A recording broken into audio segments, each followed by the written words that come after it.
Olá, boa noite a todos. Eu sou a Solane Carvalho, presido o grupo Policondrite Amigos, rede brasileira pela policondrite recidivante. Hoje nós temos o prazer de estar fazendo uma live com o Dr. André Lucchini, que vai nos falar sobre um tema super importante para pessoas com doenças reumáticas, aliás, penso eu, para todas as pessoas, todos os trabalhadores que de alguma forma precisam passar por uma perícia médica. Hoje nós vamos entender um pouco desse universo,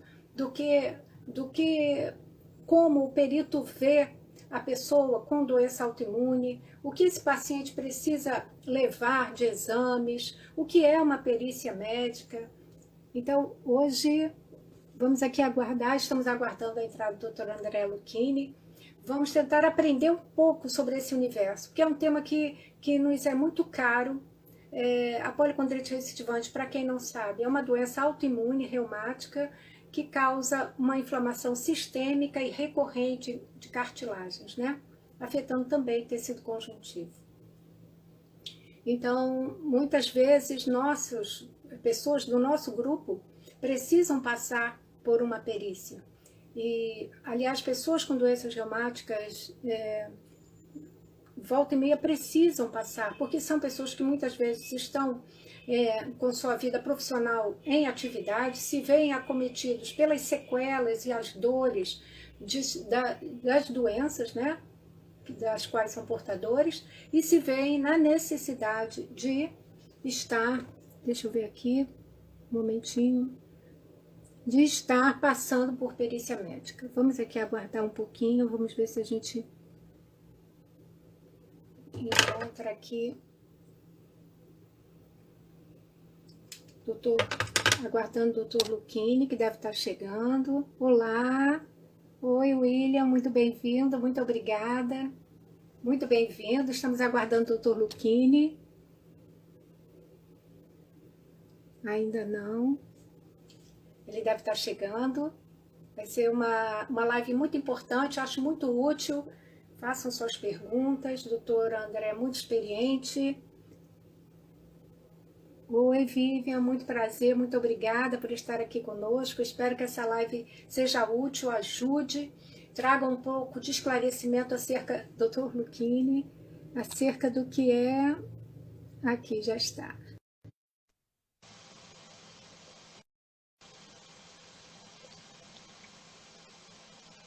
Dr. Lucchini? Oi! Tudo bem? Boa noite, doutor. Muito obrigada. Que prazer estar aqui com o senhor, viu? Pina, eu que agradeço a oportunidade de esclarecer. Você está me ouvindo bem? Sim, ouço bem. O senhor me ouve bem? Sim, tranquilo. Eu estava aqui dizendo a todos, doutor, o quanto esse tema é interessante, né? A nossa live de hoje traz um tema muito importante, acredito eu, para os trabalhadores, de uma forma geral, não somente para pessoas com doenças reumáticas, mas para pessoas que precisam, de alguma forma, passar por perícias, né? Hoje, em especial, vamos falar das perícias voltadas para pessoas com doenças reumáticas. E eu falava aqui, doutor, do quanto nós temos a aprender sobre isso, né? Sim, então, todos nós. Vamos apresentar o Dr. André Lucchini, reumatologista, assistente técnico em perícias médicas, que vai nos trazer um pouco desse universo. Doutor, eu sou a Solane Carvalho, presido o grupo Policondrite Amigos, rede brasileira pela policondrite recidivante. A policondrite recidivante é uma doença autoimune, reumática, que causa uma inflamação sistêmica e recorrente e destrutiva de cartilagens, né? É uma doença rara, extremamente rara. Nós temos uma incidência aí de 3 a 5 pessoas em 1 milhão. E nós trabalhamos pela difusão de conhecimentos, enfim, pelo fortalecimento das pessoas que vivem com essas patologias. Doutor, por favor, fique à vontade, é um prazer tê-lo aqui conosco. Se o senhor quiser, a gente pode começar tentando situar as pessoas um pouco acerca do que é uma perícia médica, né? Exatamente, excelente. Bom, primeiramente, obrigado pelo convite, é sempre uma honra poder divulgar a respeito das perícias. Para mim, entrar nesse ramo foi, na verdade, uma surpresa, né?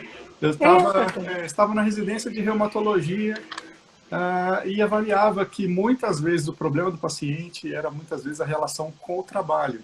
E o tratamento dependia do afastamento do trabalho, o resultado do tratamento. E quantas vezes a gente ficava frustrado porque o paciente não tinha um resultado bom, favorável em relação à medicação que estava em uso, porque ele não conseguia parar de trabalhar. Muitas vezes ele tem uma família, ele depende daquele trabalho, e o médico do trabalho nem sempre tem aquela sensibilidade de perceber que a situação, a capacidade do trabalhador não está legal para aquela função que ele exerce. Então, Verdade. acabou sendo... Isso piora, né, doutor? Quando não se conhece aquela doença, né? Quer dizer, exatamente. quando os sintomas muitas vezes... Na melhor das intenções, mas você acaba cometendo um erro e praticando uma injustiça, né? Então, isso tanto na perícia quanto na prática clínica, esse entendimento de como funciona a perícia é muito importante. Eu sinto que eu sou um médico melhor desde que eu aprendi sobre perícias. Valeu a pena os fins de semana da pós-graduação. Muito a pena. Que bom, doutor. E eu tenho certeza que com essa sensibilidade que o senhor traz, com certeza o senhor traz uma contribuição super importante, né, para a compreensão, para a abordagem mesmo desse paciente, né? Espero ajudar bastante, sim. Inclusive esclarecer os pacientes qual a melhor postura, como lidar com os desafios aí da perícia, né? É verdade. Então, doutor, a perícia é um procedimento médico, né, realizado por profissionais habilitados, né? Exato. Pelo... Basicamente, nós temos assim, dois tipos de perícia. A perícia do INSS e a perícia judicial. A perícia do INSS é aquela que depois dos 15 dias de afastamento pela empresa, que a empresa paga, o trabalhador tem que marcar a perícia no INSS se ele precisa de um afastamento maior do que os 15 dias. E, geralmente, essa perícia ela é mais em cada município, em cada região. Então, é o perito que atende vários pacientes naquela região. É uma perícia administrativa, né? A gente não pode esquecer que o INSS ele é uma seguradora. A gente perde essa noção porque ele é um órgão do governo, mas é igual uma seguradora. A gente paga, né, doutor?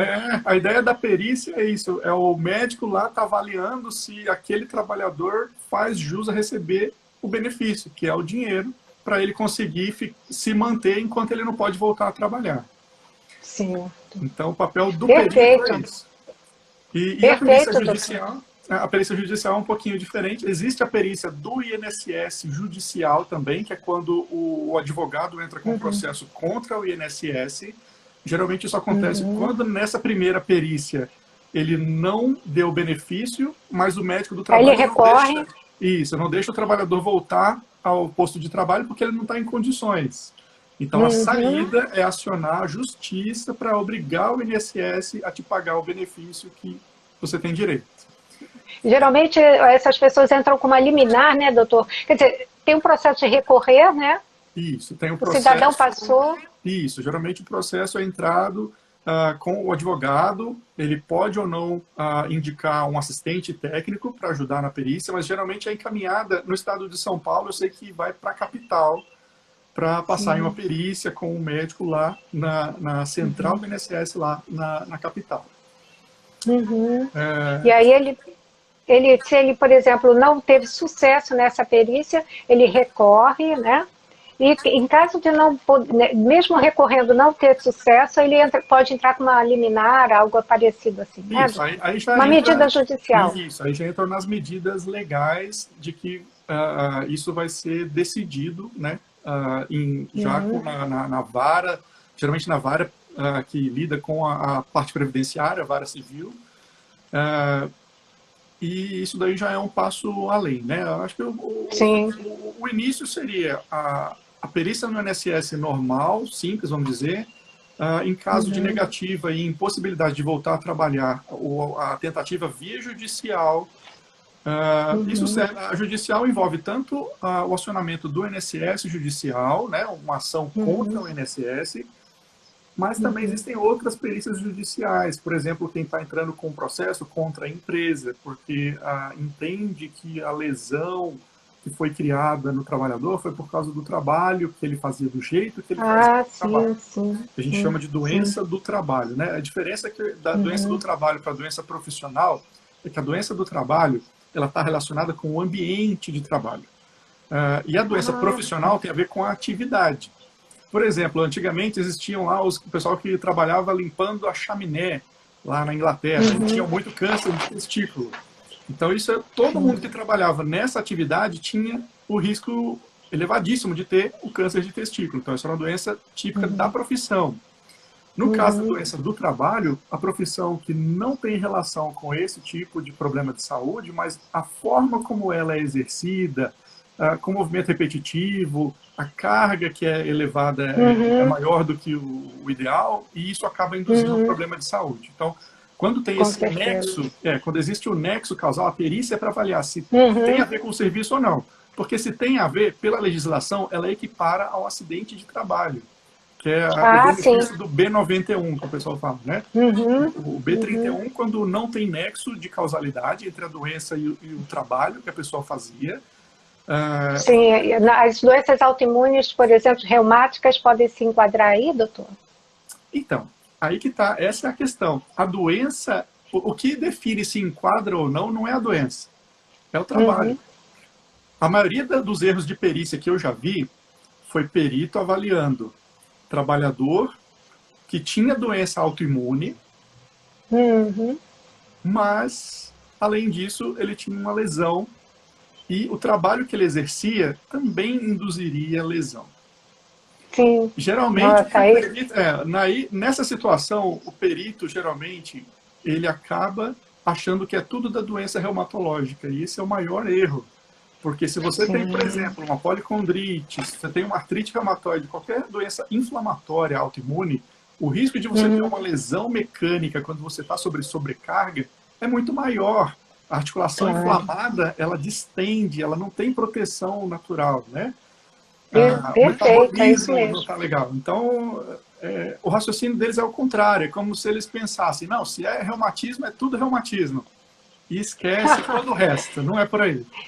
Nossa, bem difícil, né, doutor? Principalmente quando a gente fala em doenças reumáticas, autoimunes, porque muitas vezes os sintomas são invisíveis, mas nem por isso são menos penosos, né, digamos assim, e não são menos incapacitantes, né? O senhor agora destacou uma questão importante, quer dizer, muitas vezes o trabalhador que está submetido a uma determinada atividade, se ele tem uma doença autoimune, uma articulação inflamada e tal, ele está mais vulnerável do que o outro trabalhador, né? Exatamente. Nesse sentido, doutor, qual a repercussão disso para as pessoas, para os seus portadores numa perícia médica? Diante dessa necessidade de perícia que esse trabalhador pode vir a ter, né? Como eles são vistos e tratados? Assim, como o senhor, com sua experiência, como o senhor avalia isso? Nas doenças reumatológicas, isso é até importante, não são todas iguais, então isso varia muito. Uma coisa que é importante a gente diferenciar é o que é sintoma e o que é sinal, né? O sintoma é o que o paciente sente e fala. O sinal é o que o médico, examinando o paciente, consegue detectar. Então, numa perícia, a perícia não é consulta.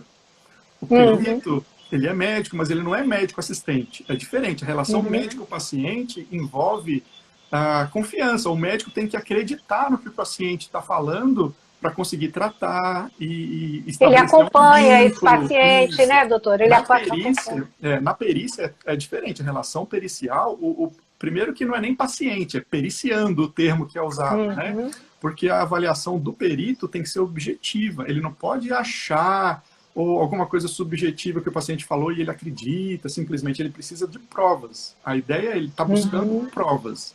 Seja no exame físico, para ver se o paciente tem a queixa ou não, ou se... Porque, infelizmente, existem os simuladores. Existe pessoa que quer o benefício sem ter direito a ele. Sim. Né? Então, imagino que sim. O perito está sempre naquela pressão de não dar o benefício para quem não tem direito a ele. E desbancar o simulador. Né? Mas nisso ele pode errar. Nisso ele pode errar para o outro lado, de deixar de dar o benefício para quem merece. Para quem faz jus. E aí entra o papel do assistente técnico, que é o que eu tenho atuado hoje, como um auxiliar do advogado do paciente. Certo. Doutor, e qual a especificidade da perícia, digamos, se é que existe uma especificidade da perícia médica para pessoas com doenças reumáticas? O que o senhor destacaria como algo específico, um olhar especial? Sim.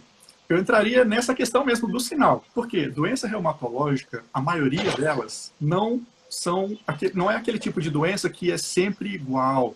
Ou então a pessoa tem uma lesão grave e está sempre mostrando o sinal da lesão grave.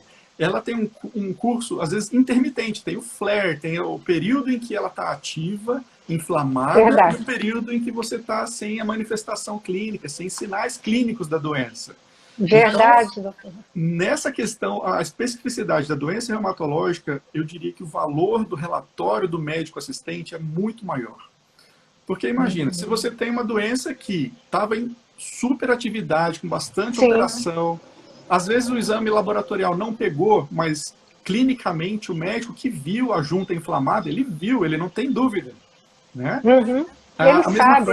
A mesma coisa a fibromialgia. A fibromialgia não tem nenhum exame que dê alteração da É fibromialgia. verdade. Então, isso tem a ver, na verdade, na perícia, o que o perito vai poder avaliar? Ele vai poder avaliar o relatório do médico que acompanha, o relatório do médico do trabalho, informando sobre a produtividade do trabalhador, qual a função que o trabalhador exerce.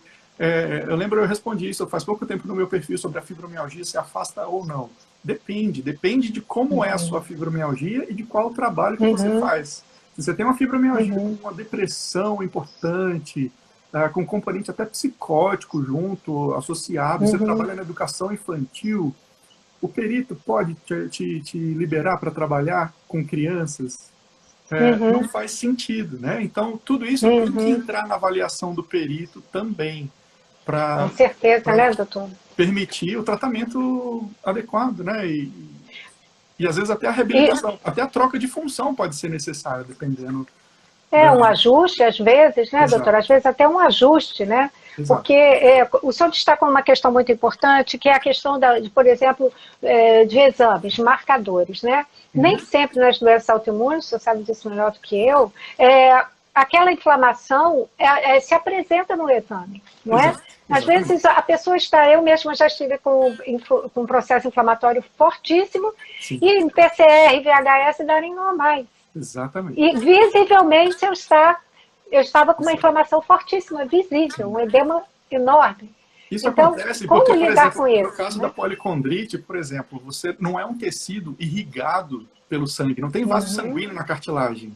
Então, se aquele tecido está inflamado, mas não tem uma comunicação direta com a corrente sanguínea, como é que você vai fazer um exame de sangue para detectar substância marcador de inflamação?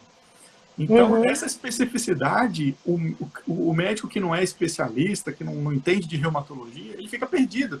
Ele pensa, mas como que o VHS-PCR está normal e isso é impossível na cabeça dele. Só que tem esses detalhes, né? Que o relatório do especialista, se for bem detalhado, explicando, ensinando medicina, ensinando reumatologia, ele consegue explicar os porquês e sugerir soluções. Fundamentar, né, doutora? Dar uma fundamentação para essa avaliação, né, do perito, né? Exato. Assim, embasá-lo melhor, né? Embasá-lo melhor, né? Muitas vezes agora, doutor, é a comunicação possível, né? Aquele relatório, aquele papel bem redigido. Lógico, se o perito pega e lê, e ele é obrigado a ler, porque ele tem que buscar as fontes de informação. Na perícia, ele não pode deixar nada de fora. Se ele deixa de fora, o assistente pode relatar no relatório dele e o juiz tem que levar isso em conta. E é uma queixa bem constante, bem presente das pessoas, né? Olha, eu fui uma perícia, o perito sequer olhou para os documentos, os laudos que eu levei, os relatórios que eu levei. Mas eu queria destacar uma questão que o senhor trouxe, que é muito importante, me parece, em relação às doenças reumáticas, que é, digamos, essa oscilação do estado geral da pessoa, né? Ela está muito bem no período e, de repente, vai passar por uma perícia médica, ela não está muito bem, ou o contrário, ela está bem, aparentemente ela está sem nenhum problema. É uma característica, né, das doenças reumáticas, você está, às vezes, muito bem e, às vezes, muito mal, logo em seguida. Exatamente. E isso, às vezes, sem associação com o tratamento. Às vezes, você pode estar com um tratamento que era ótimo, mas a doença progrediu, e aí você voltou a ter um flare. Né? Então, a lógica esperada é, se você está otimizando o tratamento, o flare vai ficar cada vez mais raro. Mas a gente não consegue afirmar que não vai ter mais flare nenhum. Ou menor, né, doutor? Ou menos intenso, né? Exato. Ou menos intenso. Exatamente. Mais rápido. Mais rápido. Mais espaçado, é verdade, É isso. Quando É o que a gente vê, é o que a gente a gente percebe. busca com o tratamento a remissão, mas no processo, até atingir a remissão, às vezes é difícil, tem paciente que às vezes não responde com remissão, então é meio É incerto. verdade. E essas É verdade. incertezas têm que estar no relatório, porque às vezes o perito também não está ciente delas. Ele tem aquele pensamento cartesiano e isso complica também a interpretação da doença. Muito. Eu acho que para as pessoas com doenças reumáticas isso fica bem difícil, doutor, porque muitas vezes aquela pessoa não está no momento de inflamação visível, Sim. não é? Como a gente está destacando aqui, às vezes ele tem uma inflamação rápida ou menos intensa, ou às vezes está sem inflamação. E como detectar isso, né? Então, o que o perito médico precisaria considerar na avaliação de uma pessoa com doença reumática? Esses aspectos, né, doutor? Além disso, não é só a questão, porque ele vai falar, então a inflamação resolveu rápido, então qual o problema? Mas se a inflamação, por mais que ela seja rápida, mas ela atinge um órgão, um tecido importante, por exemplo, na policondrite, diferente você ter uma inflamação do lobo da orelha e outra coisa você ter uma inflamação de uma cartilagem da traqueia. Traqueia, nariz, a gente tem via respiratória. As manifestações oculares, né, doutor? Exato. Pode ser. Nós temos muita. Se você tem um acometimento super rápido, mas pegando cartilagem de traqueia, você pode precisar de uma traqueostomia, você pode evoluir com uma deformidade da articulação irreversível, uma sequela.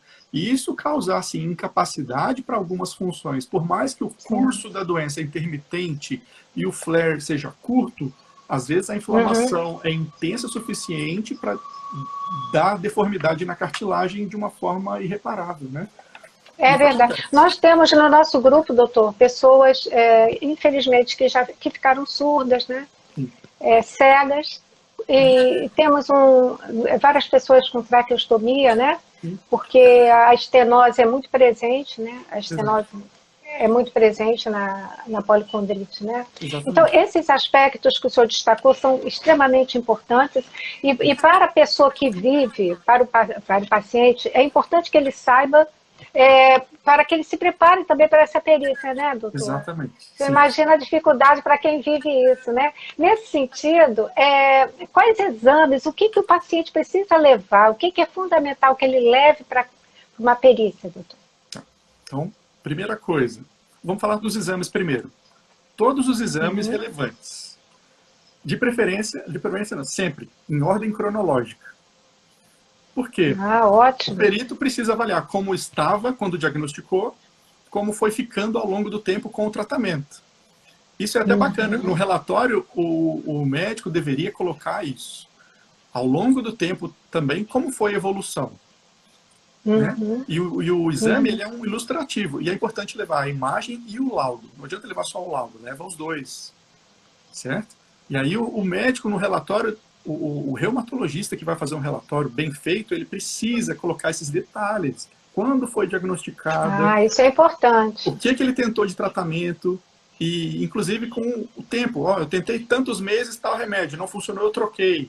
E aí, a cada intervalo, inclusive, vai ter talvez um exame de imagem que mostra que não tinha funcionado. Então, isso fica tão bem documentado que o perito não tem como ignorar. E se ele ignorar, ele está errado. O assistente tem como intervir e mostrar para o juiz que a avaliação dele foi incompleta.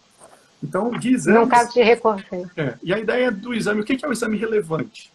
Aí é o ideal conversar, ou com o reumatologista que te atendendo, ou o seu assistente técnico. Porque não é todo o exame que é relevante. Você não vai levar aquele mundaréu de exame de sangue.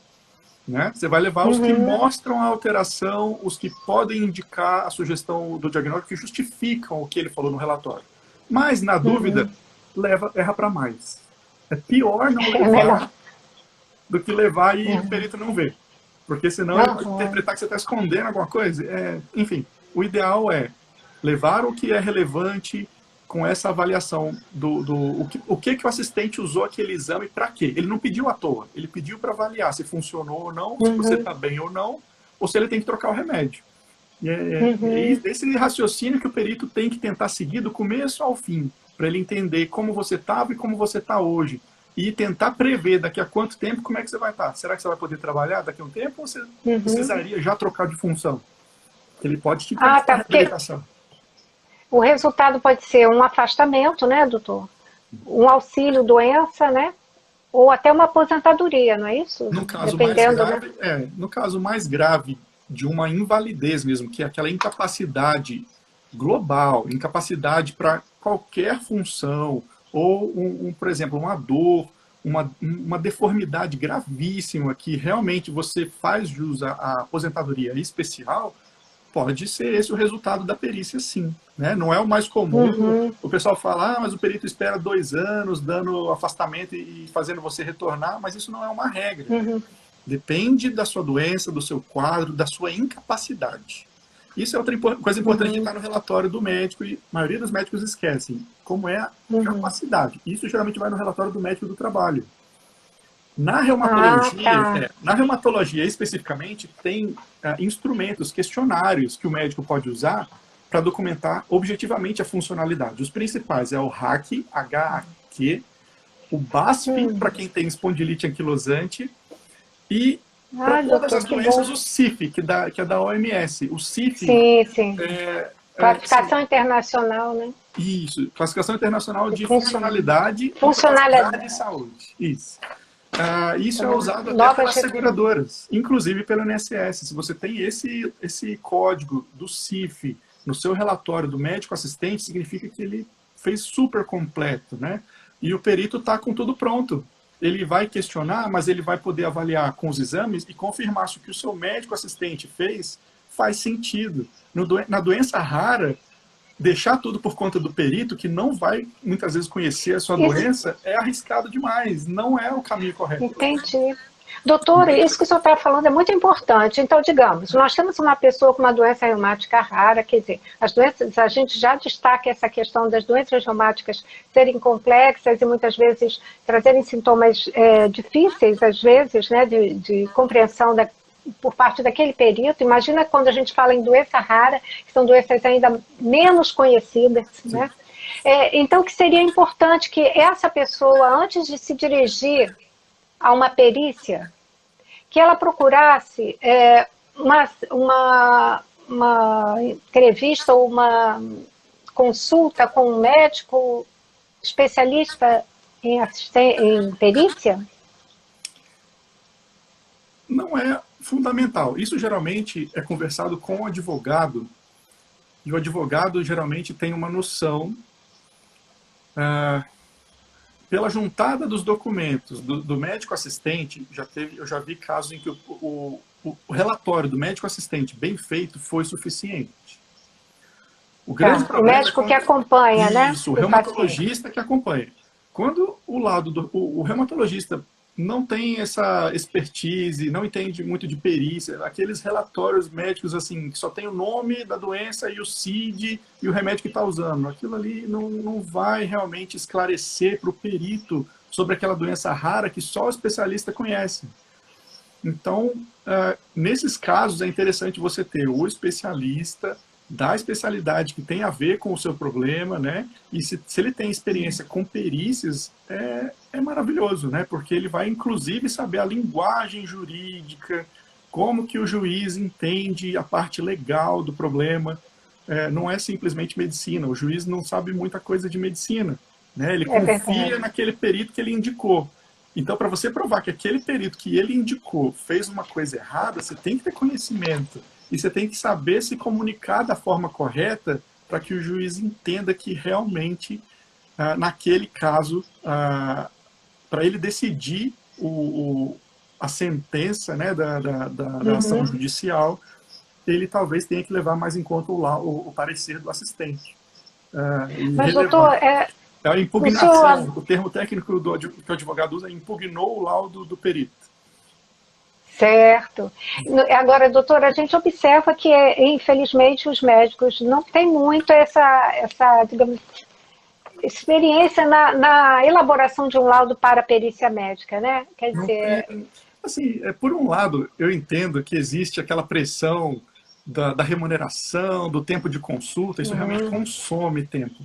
Mas faz parte do Código de Ética Médica, você tem a responsabilidade por fazer um relatório do que você fez, E mais do que isso, se você tem um comprometimento com o seu paciente, você não pode simplesmente... a melhora dele depende do afastamento. Você vai delegar isso, então, para o perito? O que eu vejo muitas vezes é isso, é aquela coisa assim, a falta de comprometimento, né? Muitos especialistas pensam, tá, eu tenho uma fila de 30 pacientes para atender e eu não posso, eu nem sei, porque na faculdade ninguém me ensinou a fazer um relatório melhor. Era muito mais paciente, era muito mais corrido, e eu fazia de qualquer jeito e pronto, resolvi esse papel. Não dá para ser assim. A gente que se compromete com o paciente tem o dever de explicar. É documento médico, aquilo ali é um documento, é igual ao prontuário médico. Tem que ser bem feito. Tem regras para fazer bem feito. E é uma oportunidade de comunicação, né? Com certeza, doutor. Nós temos aqui um comentário. Eu fiz meu TCC no Centro de Reabilitação no INSS. Os peritos, na época, consideravam apenas as condições no momento da perícia, mesmo com laudos do médico assistente. É uma situação, né, doutor? Isso é terrível, porque é o que a gente comentou. O curso da doença sendo intermitente, se você vai fazer um recorte naquele período do tempo apenas, você vai perder, você vai deixar de pegar alteração crônica e que pode se recidivar. Não é o critério justo. Se isso tem algum grau de justiça para quem sofreu um acidente ortopédico, sofreu uma fratura, e a fratura tem o curso natural, a história natural da fratura, da evolução, da melhora, na doença reumatológica isso não se aplica. Não é assim que ela funciona. O sistema imunológico não é assim. Ele está sofrendo influência de gatilhos a todo tempo. Você pode estar com a doença super estabilizada, em remissão há muitos anos. Mas se você se expõe a algum fator, algum gatilho, isso pode reativar a doença, pode. E é imprevisível. Com certeza, né? E é uma doença crônica, né, doutora? A gente tem que ter essa consciência. É uma doença que, infelizmente, a gente sabe que não tem. A gente entra em remissão, a gente controla, mas a gente não se livra dela, assim, né? Exato. A gente tem, por exemplo, pessoas com policondrite que estão há muito tempo em remissão, né?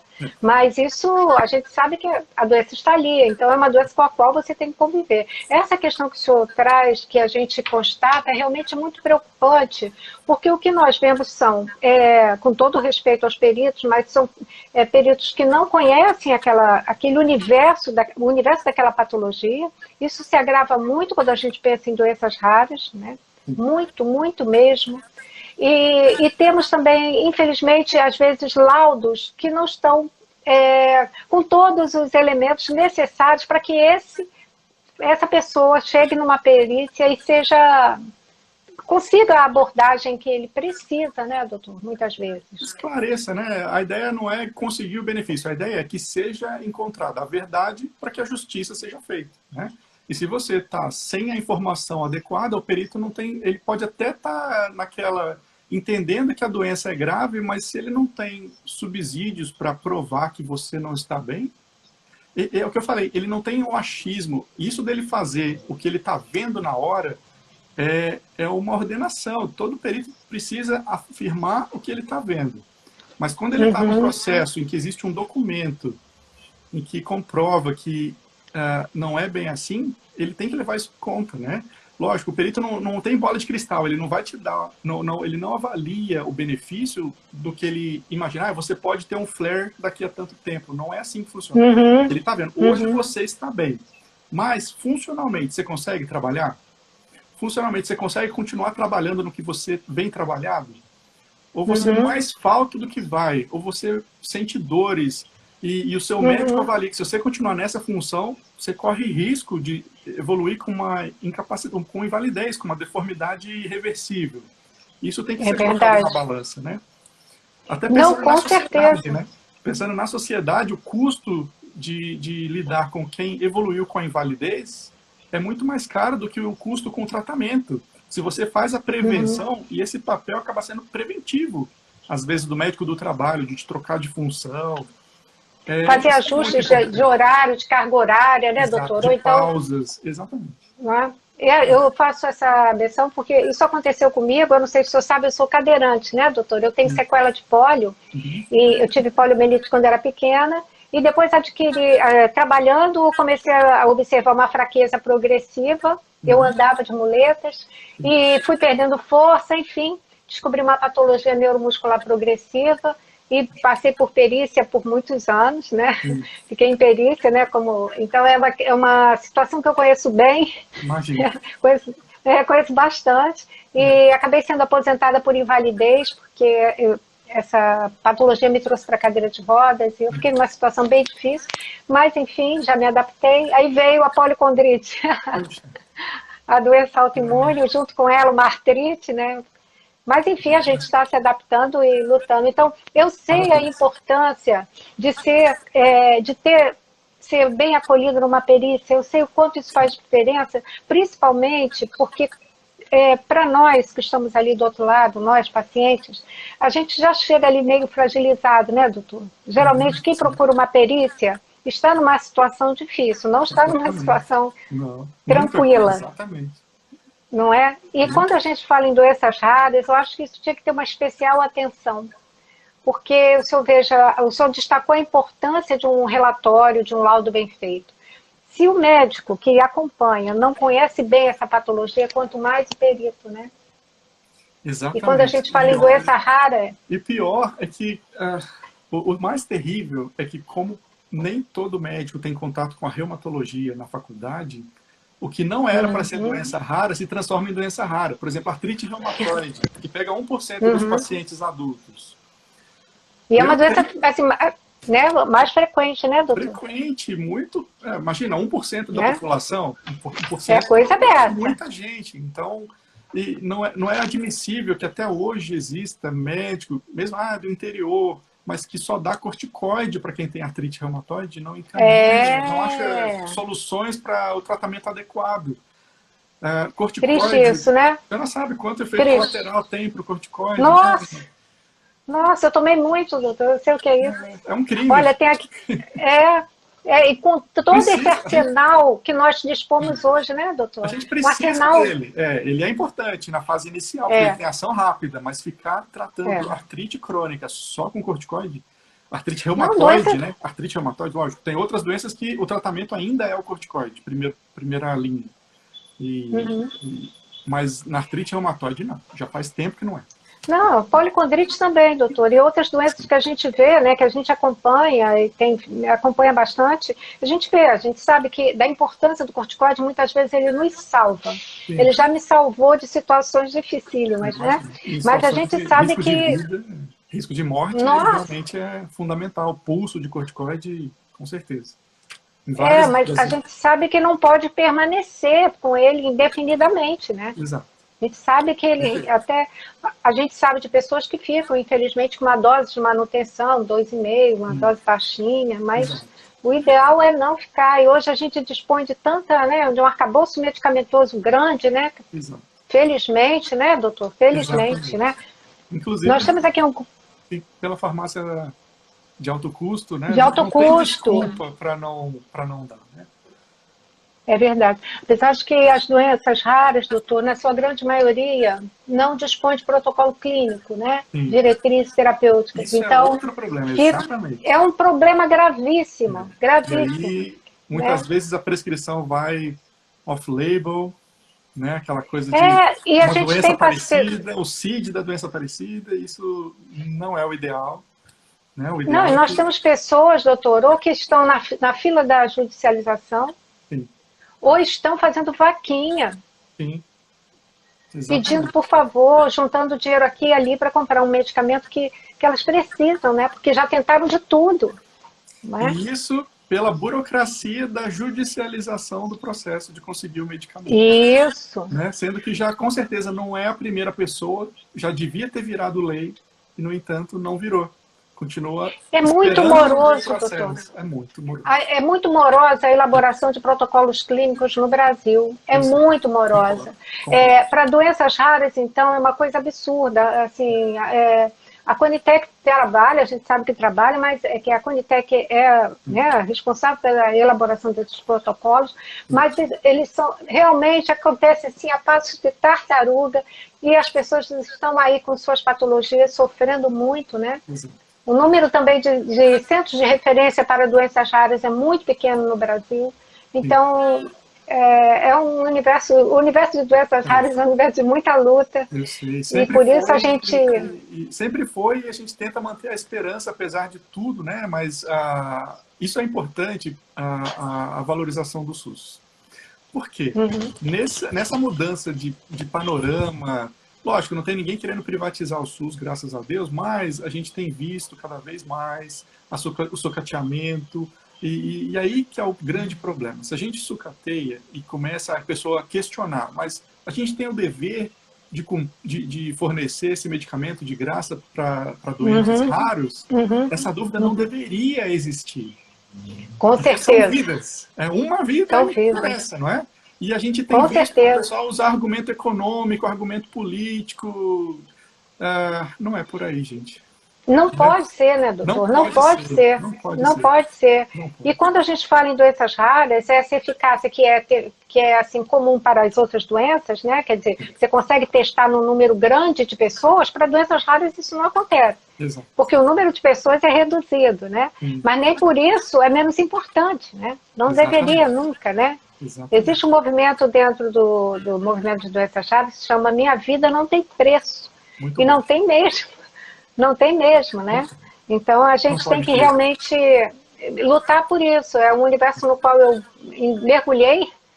Estou aqui desde 2017, né, lutando. E tem que ser, doutor, tem que lutar, porque, você veja, a policondrite recidivante no Brasil não existia nenhum grupo, nada, não existia nada. Fora do país, eu estou aqui no doutorado no Canadá, eu vejo no Canadá, nos Estados Unidos, é muito Sim, diferente. Eu acompanho. É muito Eu diferente. acompanho. Eles têm, pra você ter uma ideia, eles têm um congresso, o paciente tem um congresso específico deles, que acontece junto com o congresso dos especialistas, ao mesmo tempo, no mesmo lugar. É verdade. Agora aconteceu o EULAR, né? Sim, aí na Europa. Uma experiência muito bacana. Assim. Eu com vontade de ir lá no Congresso dos Pacientes aprender um pouco. Olha, eu participo dos grupos nos Estados Unidos, Canadá, assim, a gente tem no Facebook, em todos os lugares, a gente mantém contato, tem que manter mesmo essa rede, principalmente porque eles têm fundos para pesquisas, eles trabalham, você sabe que pesquisa no Brasil é uma coisa muito difícil, eu sei. Quanto mais para doença rara, né? O senhor sabe, né, doutor? Olha, doutor, nós temos aqui um comentário que diz assim: acompanhei muitas perícias médicas trabalhistas cujos peritos não detinham experiências na área. É verdade, é isso aí. A gente, infelizmente, vê muito isso, né, doutor? O que o senhor acha que poderia ser feito nesse sentido, doutor? Assim, a sociedade médica, como trabalhar para melhorar isso? Bom, a Sociedade Brasileira de Reumato, eu sei que eles estão, assim, muito bacana os esforços deles para esclarecer as especialidades sobre a reumatologia. Tem perfil para profissional, perfil para paciente, e essa nova gestão, assim, muito bacana mesmo, eu tenho gostado muito. Que ótimo, né? Mas não adianta a especialidade oferecer o material e o clínico geral, o pessoal das outras especialidades, não usarem aquele material. Então, esse desafio na minha opinião, deveria ser desde cedo. Quando você entrou na faculdade da medicina, na sua grade curricular, precisa minimamente ter contato com a reumatologia, com todas as áreas, né? Não só a reumato, mas todas as áreas. Lógico, na doença rara é mais difícil, mas, se você for pensar na doença rara, na policondrite, o mecanismo imunológico, a imunologia por si só, não é muito diferente. Não é, com certeza. Com certeza, doutor, eu sempre digo isso. O entendimento da autoimunidade... o funcionamento, né? É muito funcionamento. Então, eu observo que muda o foco, né, doutor? Muda o foco.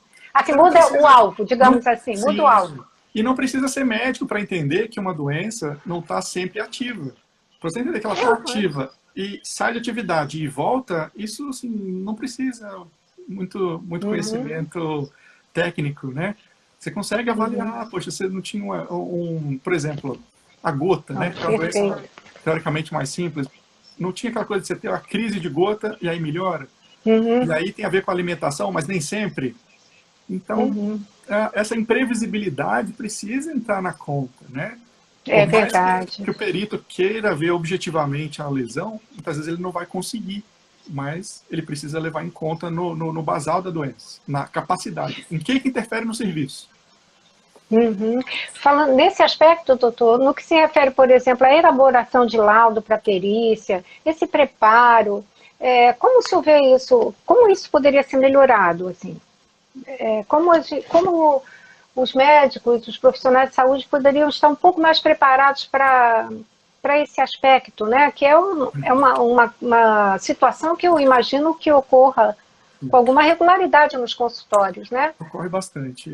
Eu tenho, no meu Instagram, sempre tentado publicar algumas dicas e tal. Eu elaborei um guia mais completo. Ai, que bacana. A gente vai fazer uma jornada de perícias agora, dia 21 e 22 de junho, né? Ai, Se que quiser maravilha. acompanhar, a ideia é isso, é esclarecer tudo que tem a ver com esse mundo de perícias que a gente precisa discutir Nossa, e que às vezes na ótimo. faculdade não tem, deveria ter, né? Durante a formação do clínico. É isso que E esse dar a minha aspecto. contribuição. Eu vou distribuir gratuitamente e a ideia é Ai, isso. que O relatório não maravilha, pode doutor. ser só nome e CID, ele precisa ter, contar uma história. Hoje tá em moda o storytelling, né? O pessoal gosta disso daí. Então, para a perícia, isso sempre precisou. As datas, a evolução do paciente, o tratamento que já foi tentado e não funcionou. Nada esclarece mais um médico do que o caso clínico, o paciente. Então, no caso da perícia, o relatório tem que contemplar isso. Ele não é só um CID, ele não é só a doença, ele não é só o nome do remédio que ele toma. Ele é uma pessoa que descobriu a doença dele no ano tal, e aí a evolução foi assim, ele precisou internar, ele ficou sem trabalhar, sim ou não, o que o médico do trabalho fala, e hoje, como é que ele está. E a previsão é de que É ele precisa verdade. do que ele está usando de remédio e que ele precise disso por quanto tempo. Muitas vezes a gente não sabe por quanto tempo, né? E a gente pode, às vezes, afirmar, a princípio, para sempre. Tem alguns medicamentos que, na Alguns doença são. autoimune, a gente pode afirmar, provavelmente vai ter que usar sempre. E quais os efeitos colaterais desse remédio? Entendeu? Com Então, isso certeza, né, doutor? Com né? certeza. O especialista tem a obrigação de fazer um laudo mais detalhado, por mais que isso às vezes tome tempo, mas isso é fundamental. Senão Agora, nem o doutor, tratamento não funciona. infelizmente, é verdade, não funciona, né? E a gente tem que ter essa visão que o senhor trouxe, porque que é muito importante, de que é um trabalhador que tem uma doença crônica, né? Ele não vai se livrar dessa doença. Quando a gente fala em doença autoimune, né? A gente sabe que ele não vai se livrar dessa doença, ele vai conviver com essa doença. Sim, Ela vai passar ele pode passar por picos, né? sim, E ele está trabalhando, ele está em plena atividade profissional. Muitas vezes ele precisa se afastar porque ele não consegue mesmo. sim. Pode ser que ele retorne em seguida e retorne bem, mas às vezes ele precisa se afastar. E essa compreensão é fundamental. Mas, infelizmente, doutor, o que a gente vê no dia a dia, o que a gente ouve, né, das pessoas, é muita incompreensão, é muito, infelizmente, nós temos pessoas que chegam lá na perícia e o perito sequer olha nos olhos da pessoa, sequer olha os papéis, não lê nada do que ela trouxe, desconsidera tudo que ela trouxe, né? Isso um Então, pouco, realmente, essas pessoas... eu comentei no começo, um pouco isso é consequência do simulador, né? E se não do existissem simulador. tantas pessoas querendo simular a doença para conseguir o benefício, Ah, o olhar do sim. perito seria um pouco diferente. Ele teria... o que ele faz, ele aumenta a especificidade e perde em sensibilidade. Quer dizer, especificidade é a chance de descartar quem não tem. Então ele bota isso super alto para não dar o risco de dar o benefício para quem não merece, para quem não enquadra na lei. Só que aí ele perde sensibilidade. Tem vários pacientes que precisariam do benefício e têm direito a ele Acabam e perdendo. perdem o benefício. Porque ele conta que então o paciente vai tentar de novo e não é por aí, né? Até a próxima perícia, É, quanto tempo demora? E é o que a gente e vê. é, Quem está doente paga o pato por quem não está e foi lá na perícia e tentou encostar, né? Então isso é é verdade, importante doutor, é esclarecer verdade. também. Eu vejo muito isso, assim, ouço muito, né, das pessoas, né, com doenças reumáticas, essas queixas. Eu, particularmente, não tive dificuldades com perícia, eu não tive, né? Minha situação, enfim, me levou à aposentadoria mesmo, mas eu não tive grandes dificuldades, não. Mas eu sei o que é esse universo, eu sei o que é estar em junta médica, como as coisas acontecem lá dentro, e eu vejo assim, as pessoas realmente se queixando, e a gente sabe que no Brasil existe essa realidade de, primeiro, desconfiar.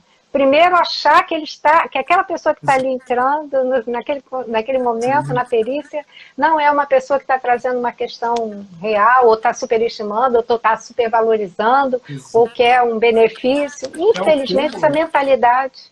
É o cúmulo do paciente, de quem está doente, se sentir culpado por estar ali. É uma inversão de valores muito grande, né? Total, doutor, total. Agora, uma questão que eu acho importante, doutor, por exemplo, uma pessoa é portadora de uma doença reumática. O fato dela ter aquela doença, é bom a gente trazer essa situação, né? Não dá a ela, por si só, a concessão de nenhum benefício, né? Exato. É porque muita gente pensa assim, eu sou portador da doença X. Então, automaticamente, a pessoa acha que pode pedir auxílio, doença, aposentadoria por invalidez. E não é isso, né, doutor? Não. Mesmo naquela lista, porque existe uma lista, né, isso, no rol de moléstias graves. Mas mesmo naquela lista, o que acontece é que se a pessoa foi enquadrada no critério de incapacidade global, permanente, que é o que a gente chama popularmente de invalidez, então ela passa a gozar disso sem precisar da carência, sem ter que ter pagado 1 ano de INSS para ter direito ao benefício. O dinheiro que ela recebe dessa aposentadoria especial, ele é dedutível do imposto de renda, ela não vai pagar imposto sobre ele, mas ela tem que cumprir o critério de incapacidade. Né? E isso é importante, doutor. Em relação com o trabalho, não é a doença em si, enquanto a doença interfere na capacidade de trabalhar, e em trabalhar em uma função ou em todas. Né? Ótimo só falar sobre isso, doutor, porque nós estamos solicitando, né, já temos felizmente projeto de lei, solicitamos no ano passado e conseguimos que essa carta chegasse ao Senado e solicitamos que a policondrite seja incluída no rol de moléstias graves, né, considerando todo o rol de conhecimento de artigos científicos que nós temos. Aí o PL já foi elaborado, infelizmente veio essa pandemia, mas nós temos esperança que ela seja enquadrada no rol de moléstias graves, como de fato ela é. Sim. Mas eu sempre procuro explicar isso para as pessoas. Gente, o fato dela, digamos, vir a ser enquadrada como moléstia grave não dá obrigatoriamente, automaticamente, o direito a um benefício previdenciário como aposentadoria. Depende da situação da pessoa, né, doutor? Depende do grau de incapacidade, né? Isso, da gravidade de manifestação da doença e como isso interfere no trabalho. Não é igual eu falei, é diferente você ter uma inflamação no lobo da orelha e ter uma inflamação numa cartilagem da coluna, de traqueia, né? Artéria pulmonar, né, estenose. Ou ter uma esclerite perfurativa que você perde a visão, né? É totalmente diferente, né? O critério de incapacidade ele é independente de qualquer doença. Algumas doenças isso acaba sendo mais frequente, mas é porque elas levam a mais incapacidade. No caso do câncer, né? Mas à medida que a medicina avança, mesmo as doenças que antes eram fatais vão se tornando doenças crônicas. E o paciente morre menos, mas ele convive mais tempo com a doença controlada. E a incapacidade começa a diminuir, se Deus quiser. A nossa sempre é uma esperança. E na minha opinião, doutor, é verdade. A reabilitação, quando ela é possível, ela é muito benéfica. Porque a doença reumatológica, ela altera a questão emocional. Quantos pacientes desenvolvem depressão por conta... A doença, né, doutora? A doença é uma coisa difícil, né? Quando ela chega, né, na vida de uma pessoa, ela vira a vida da pessoa de cabeça para baixo, né? E então, quanto mais incapacitante... Às vezes ajuda, né? Se ele pode se tornar produtivo, com a doença em controle, lógico, né? Mas ela consegue exercer um outro trabalho, uma outra função. É por isso que eu falo do programa de reabilitação lá da Previdência, né? Eles te ensinam a fazer um outro trabalho, te dão um certificado, e a empresa te entrega em outra função. E você se mantém trabalhando, produtivo, pro emocional. Até o limite do possível, né, doutora? Até o possível, né? Mas até te mantém a sua dignidade, né? Isso é o mais Nossa, é importante. fundamental, doutor. Eu me lembro, assim, não posso deixar de lembrar, quando eu fui aposentada, o quanto foi difícil para mim, né? Assim, saber que eu não podia mais, que eu não poderia mais, eu estava em pleno, no auge da minha carreira, e eu tive que parar. Realmente, até hoje eu faço uma atividade, amanhã eu tenho que descansar, né? Eu tenho, infelizmente. Mas a vida profissional, produtiva, nossa, eu sinto uma falta enorme, parei cedo. O ideal é que a gente consiga mesmo Mas aí que continuar, tá, né? você continua produtivo. Você está produtivo, você está trabalhando a É, favor dos pacientes. é O nosso verdade. conceito do que é trabalho é muito deturpado, né? É, Uma mãe de família que está cuidando dos filhos não está trabalhando, às vezes está trabalhando mais do que o outro que está lá na é fábrica. verdade, doutor. E a internet ajuda muito, porque é um Ajuda. trabalho que eu consigo fazer da minha casa, dentro dos meus limites, Sim, né? com Não certeza. extrapolo, porque a patologia neuromuscular, ela dá fadiga, dores. Sim. Enfim, é um arsenal que eu acho que o senhor deve conhecer melhor do que eu, não E preciso falar muito. a fadiga ainda é outro problema, né? A gente está avançando nas pesquisas para entender melhor a fadiga, né? A Uhum, bioquímica da fadiga, que até então ninguém dava bola, né? Então, à medida que a é ciência vai verdade. avançando, a perícia deveria avançar junto. E esse é um grande problema. O pessoal da perícia, eu sei porque eu fiz pós-graduação em perícia e eu lembro, eu estava fazendo a residência de reumato e fazendo a pós-graduação ao mesmo tempo, nos fins de semana. Sim, E tinha sim. coisa que eu via lá na aula de perícia que eu falava, Jesus amado, né? A pessoa não leu mais sobre essa doença há 20 anos, já mudou, já não é assim mais. Não é mais isso, Não é né? mais isso. Então, meu Deus do céu, a gente está tentando também trabalhar a formação do perito, estamos bolando curso, estou com um monte de projeto aí, se Deus Porque quiser. Vamos Maravilha, conseguir. doutor. Continua com o nosso apoio, estaremos assistindo com muito Ok, prazer. Acho que é um trabalho extremamente valioso. preciso. No que se Mas, refere a doenças reumáticas, esse sintoma, a fadiga, e também em patologia neuromuscular, né? Pelo menos para mim. A fadiga é muito presente e muito pouco compreendida, né? com Para certeza. fibromialgia também a gente ouve muitas pessoas falando, mas tem dia que eu não tenho força. Não tem mesmo. Sim. Você não tem mesmo. É de um dia para o outro você não tem força. Às vezes não tem força para abrir os olhos. É Exato. um esgotamento, não é um cansaço. Eu já tentei explicar isso para as pessoas. Gente, não é que eu fique cansada, eu fico esgotada. Não é? Perfeito. É um esgotamento, é uma folha seca. Você não tem energia. Né? Exato. Depois você recupera, mas é um sintoma. E eu acho que é bastante presente, né, nas doenças reumáticas, né, doutor? Sim, sim. A inflamação desencadeia isso, né? A gente é muito frequente mesmo, praticamente todas, né? As que têm inflamação É isso. sistêmica, sim. A gente vê isso bem presente, dores articulares, tem muita coisa em comum, né? E, doutor, então, qual o conselho que o senhor gostaria de dar para as pessoas com doenças reumáticas que passarão por perícias médicas? Levem seus laudos. Levem, bom, na dúvida, erra para mais. Não, e não fique com vergonha de pedir um relatório para o seu médico bem feito, bem detalhado.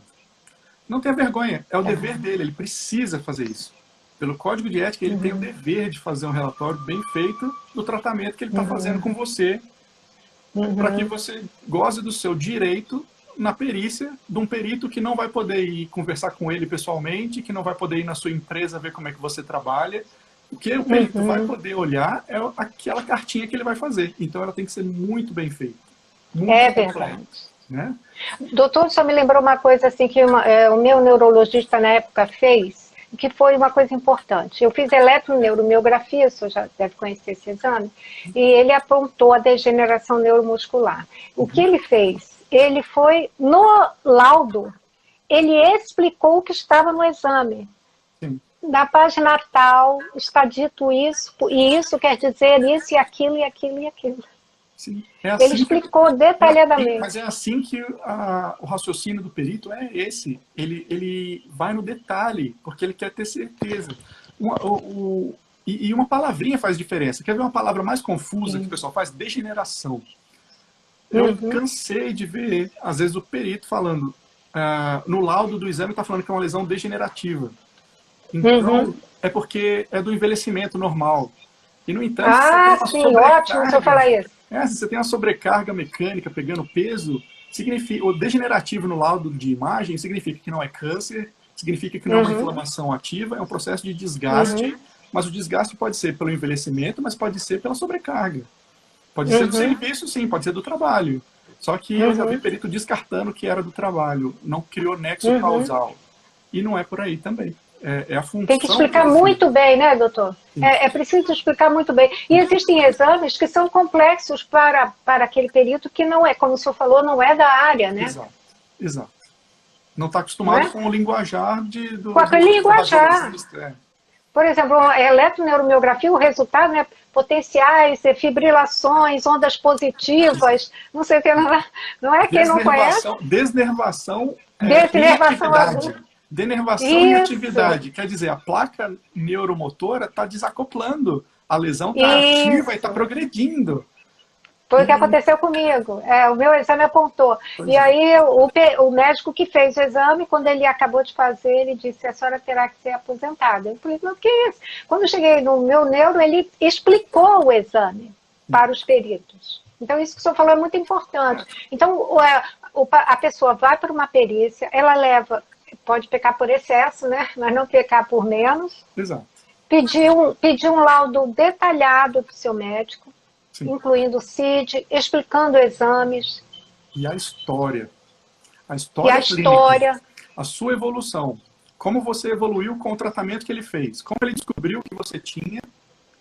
O que ele usou de remédio, em quanto tempo, né?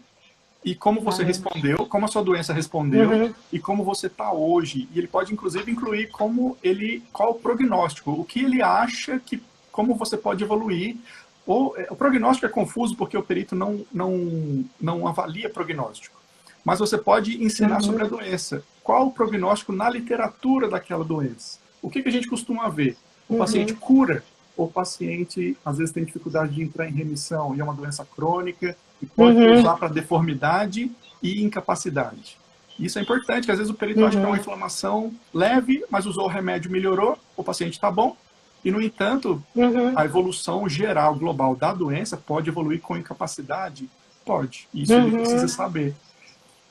Precisa saber, e está bem fundamentado, né, doutor? Por isso que é tão importante esse relatório que o médico que acompanha o paciente leve, né? E caso essa perícia não tenha a resposta desejada, essa pessoa pode entrar com recurso, enfim, né?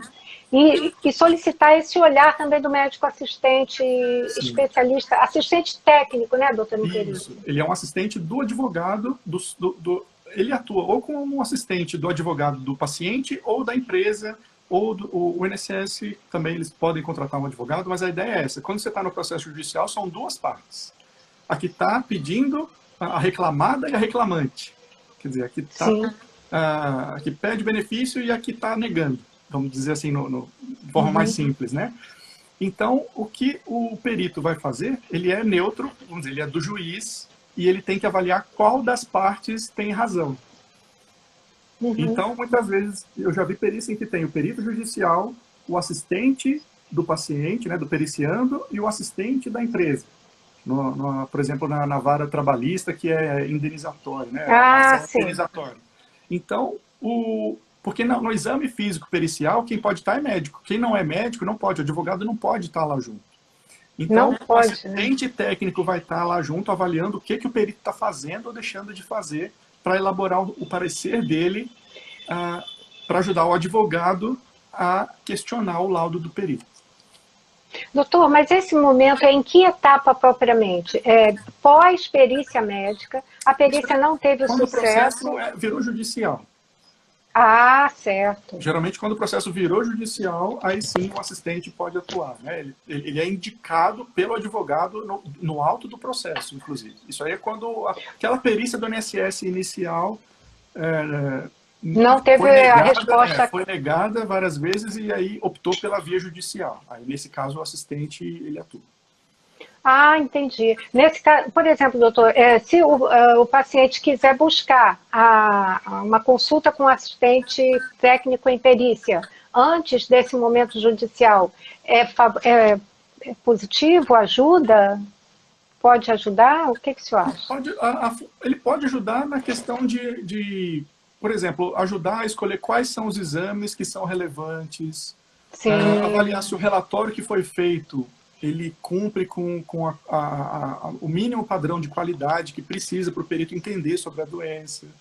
Eu já vi médico, a gente às vezes acopla da internet uma descrição da doença, imprime, coloca junto. Quando é doença rara, isso é muito comum. O paciente, às vezes, ter um resumo da doença para levar junto com os relatórios. Até para ir no pronto-socorro, às vezes o médico do pronto-socorro é recém-formado, não sabe nada, né, da doença rara. Ele ter aquela informação é muito, muito valiosa para o paciente. Nossa, eu falo sempre isso com o pessoal do grupo. Olha, quando vocês forem à consulta, levem um artigo, algo que seja esclarecedor para o médico. Exato. Ninguém está diminuindo ninguém. A gente sabe que a doença é muito rara. É preciso levar, né? Porque tem muita coisa de outra especialidade que eu não lembro os detalhes e já mudou. Então, poxa vida, nada custa ter a humildade de aprender sempre, a vida toda, né? Ele tem que aprender a vida toda. Agora, parece muito valioso, doutor, que essa consulta com um médico assistente técnico em perícia, porque vai dar um embasamento muito importante para aquela pessoa ir para uma perícia, né? Não somente depois, já quando já teve a recusa. Porque, doutor, via de regra, essas informações, a gente percebe que as pessoas não têm muito. Não é uma informação muito disseminada. Por isso que eu estou fazendo um curso agora, para ensinar para médicos sobre perícia. A gente na faculdade não tem isso. É impressionante. Não tem. É um absurdo. Agora, o senhor veja, olha, o paciente não tem, o médico não tem. Então, ele sai do consultório com um laudo, vai para uma perícia, esse laudo não é considerado, quer dizer, ele não tem a resposta que ele deseja, ele entra na fila da judicialização, tudo isso sem muita informação. Vira reação em cadeia, né? Essa falta de comunicação, olha o que isso gera, né? Aí o INSS reclama porque está sobrecarregado e tem muita perícia para fazer. Né? Isso. Nas varas judiciais também, então... E a gente tem pessoas que estão sofrendo, né, com isso, né? Porque são pessoas que não conseguiram a resposta que precisam, né? No limbo, não, a pessoa passou dos 15 dias, né? Passou dos 15 dias, não está recebendo mais da empresa. Então, ela está vivendo de quê? Nessa história da pandemia agora, que no começo as perícias foram adiadas, a gente chegou a ver um paciente que passou situação muito complicada, dependeu de caridade mesmo para conseguir manter sua família, né? Então, muito triste isso, né, doutor? Muita gente precisando. O papel social do médico é muito importante, né? E se você está na frente do especialista, aproveita. Ele precisa ser aquele que te dá o norte. Mas ele precisa ter essa visão, doutor, que o senhor tem, de como, por exemplo, elaborar um laudo que seja consistente, que vá ser bem acolhido, né? Bem compreendido pelo perito, não é? Exato. Isso é importante, porque o médico que acompanha o paciente, ele faz o melhor que ele pode, não é pelo paciente. Ele vai dar um laudo com a melhor intenção. Ele vai dizer... Mas se ele não tem todas as informações que são necessárias, que vão ajudar o paciente nessa perícia, quer dizer, uma vez que ele tem o treinamento, eu tenho certeza que ele vai, pelo menos, fazer uma checklist e não vai deixar de incluir coisas importantes.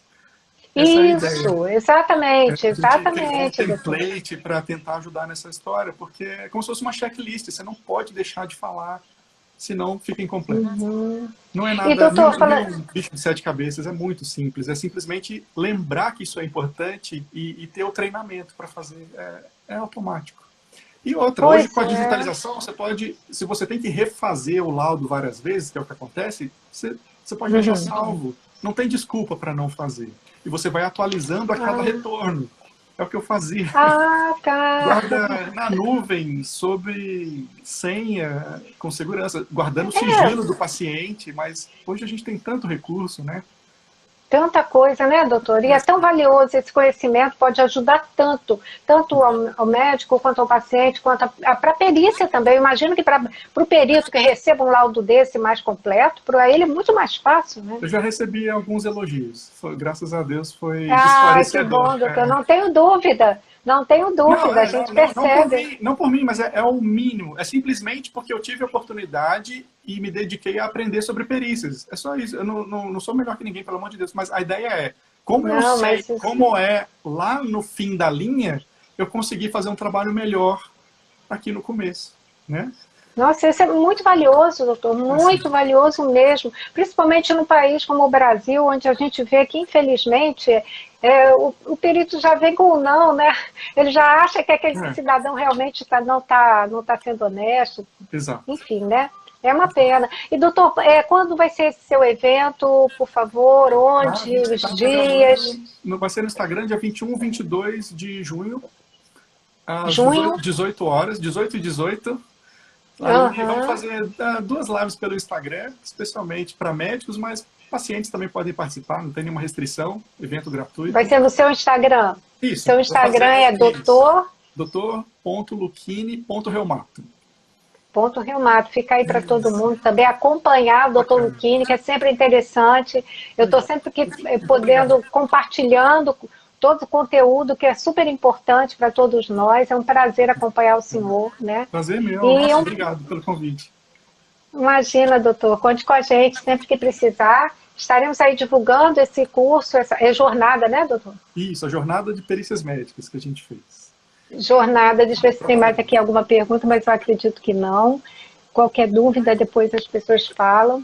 Doutor, nem sei como lhe agradecer, foi um prazer, uma aula e tanto Eu que agradeço, que nem a vi o gente tempo teve passar. aqui. Foi É a nossa rapidinho, né? paixão, né? Eu me apaixonei tanto por essa área que vim fazer um doutorado aqui, né? Que Para maravilha, doutor. No Canadá, né? pesquisar sobre isso. Isso. Estamos pesquisando, tentando manter a Que produtividade de quem tem bacana, doutor. artrite. É uma alegria muito grande Aham. poder compartilhar o que a gente aprendeu ao longo do tempo. Com certeza, e que ajuda muita gente, doutor. Ajuda aos pacientes, aos médicos, aos profissionais de saúde, né? Acho super valioso, nem sei como lhe agradecer, foi uma aula e tanto. Eu tenho certeza que vai ter uma repercussão muito grande lá no grupo também, Puxa, porque as pessoas sempre têm muitas dúvidas, né? uhum. E quero dizer ao senhor que conte conosco para o que precisar, estamos aí, estaremos lhe acompanhando, compartilhando todo o conteúdo que o senhor tem, que é um conteúdo muito rico, e conte Muito sempre com a obrigado. gente. Você também, querida. Sempre que você chamar, eu estou aqui à disposição. Muito obrigada, doutor. Um prazer estar com o senhor. Policondrite Amigos Rede Brasileira, pela Policondrite Recidivante, teve o prazer, a alegria de estar com o doutor André Luquini. Espero que tenhamos outras oportunidades, doutor, de estar conversando, debatendo, sempre que o senhor quiser, algum tema que o senhor considere importante, que é só falar com a gente, estamos aqui totalmente à sua disposição. Obrigado, igualmente. Obrigada a todos, viu? Muito obrigada a todos que estiveram aqui com a gente, tá? Um abraço, doutor. Essa live vai estar gravada, vai estar no nosso Instagram daqui a Vou pouco, divulgar. tá Obrigado. bom? Um abraço, doutor. Obrigada.